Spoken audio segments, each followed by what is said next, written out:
Hey guys, welcome back to another episode of Transfer News Latest. And now we have a lot to get into today, mainly because I missed out on the last few days. Let's get into it.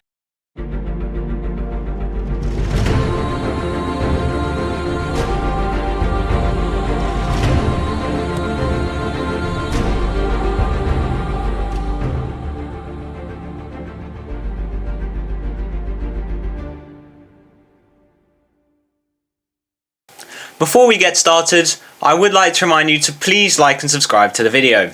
It really helps out the channel. Also, comment down below on your thoughts on the current transfer news. Now, we start off in Brazil, where after the signing of Emerson Royal from AC Milan, Flamengo have also signed Samuel Lino for €22 million with an extra €2 million in add-ons. This is certainly very interesting, as now the Club World Cup is over, Flamengo are certainly strengthening their ranks. This also means they can attempt to challenge for the Brazilian League and the Copa Libertadores. So, getting experienced players from Europe will also help that. And there is more news coming out of Atletico Madrid this afternoon, as Girona have agreed a deal to sign Thomas Lemar on loan from Atletico Madrid. So this is clear that Simeone is trying to improve his squad so that he can challenge for the title, mainly because Atletico Madrid's president wants Simeone to win a treble. Well, I mean, to be fair, after the spending Atleti have done in this window, I will want a treble as well. After all, they've spent €153 million this transfer window. And if you ask me, I don't think they'll get anywhere near a treble. Maybe the Copa del Rey, but that might just be it. We'll just have to wait and see. Now, moving on to Chelsea, where there are several deals that are gaining traction. The first is that negotiations between Benfica and Chelsea are continuing for João Felix. From what I have seen, talks are continuing well, with Felix keen on the move. In addition, Chelsea are advancing in talks to sign Joel Hato and Javi Simons. Hato has also agreed on personal terms and Simons is keen on the move. So we will just have to wait and see what happens next. But from what Fabrizio Romano is saying, we will just have to be patient, because talks are advancing for both, but it is most likely that these deals will happen in the end. And if that does happen, then we'll have one very scary Chelsea team. But this could be a Chelsea team without Keane and Dewsbury Hall, as Fulham have made a formal approach for the player. According to Ben Jacobs, Chelsea aren't looking to sell him, but an exit could be possible at the right price, which is expected to be significantly more than the £30 million Chelsea paid Leicester for him. Now, some of the biggest news has come from Liverpool in the last few days. To start, Liverpool have benched Luis Diaz and Darwin Núñez because of speculation over their futures at the club. As I've already said, there are ongoing talks between Bayern and Luis Diaz, and Liverpool expect Núñez to leave, and right now Al Hilal are the only club interested in him. But now on to the biggest news of the last few days. Alexander ISAK has announced he wants to leave Newcastle.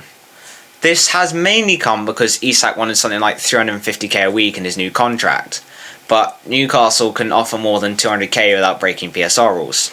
So now ISAK wants to leave, and has already had offers from Saudi Arabia, which he's rejected as he wants to remain in Europe. So right now, ISAK wants to go to the only club in for him, and that is Liverpool. I'm actually getting scared of this Liverpool team Arne Slot is building. They already had Alisson, who's regarded as one of the best goalkeepers in the league, Szoboszlai and McAllister, who were incredible in midfield last season. Ryan Gravenberch has really emerged under Arne Slot, and so has Connie Gakpo. I guess it's that Dutch influence. And Mo Salah has been insane, winning the Golden Boot and Premier League Player of the Season last season. So this team was already scary. And since the transfer window opened, Liverpool have gone out and signed, let me just check my notes, Armin Pesci as a reserve goalkeeper, Hugo Ekitike, Milos Kerkez, Jeremy Frimpong, and Florian Wirtz. Not to mention, Georgi Mamadashvili has come in from Valencia after being signed in the summer of 2024. And so this means they've spent in excess of €300 million, which is about £270 million. So now they want to spend another £150 million on ISAK, because that's how much Newcastle want for him. And honestly, with the amount that they could get for both Diaz and Nunez, that could actually happen. So, I really don't know how much Liverpool can get for Nunez. After all, he's not really been amazing for the Reds. But we'll just have to wait and see. Though honestly, if Liverpool do get ISAK and they pay like 150 million or something, I think a criminal investigation needs to be inducted.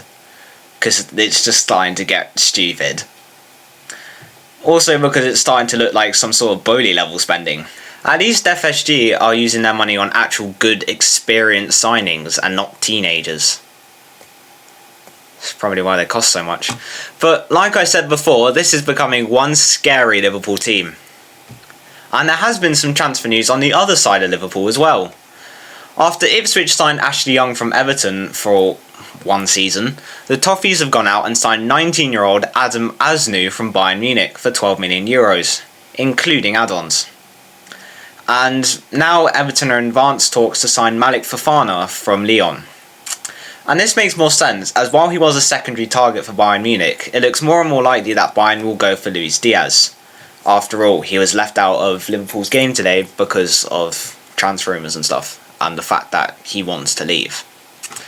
But only time will tell as to what happens with the Malik Fofana story and the Luis Diaz story. So a lot of things we'll just have to wait and see.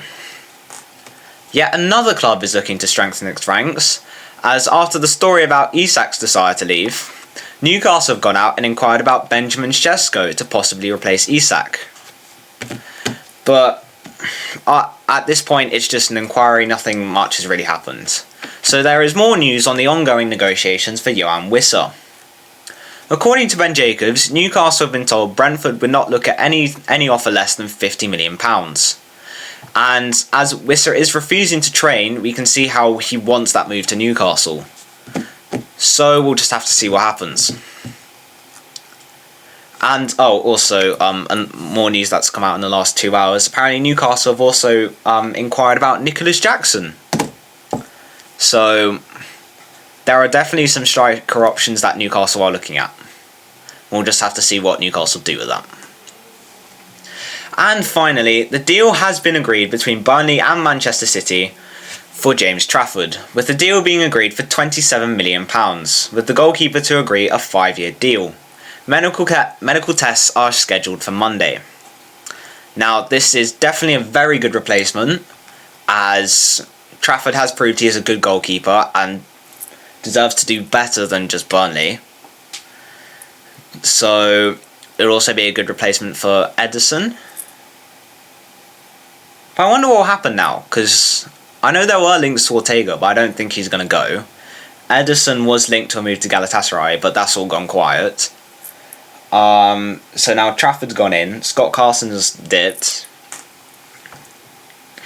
Yeah, because Ederson's on the way out, Ortega looks to stay, Carson's gone, they've brought in Bettinelli and Trafford. Could that mean Ortega might be the starting goalkeeper? We'll see. But could this also mean that Burnley might be on the way out then? Because, yeah, from what I've seen, their goalkeeper is the only reason they managed to get second in the Championship last season. We'll just have to see. But that's all the transfer news for today. Thank you all so very much for watching. Please be sure to like and subscribe if you haven't already, and be sure to get your comments in on your thoughts on the current transfer news.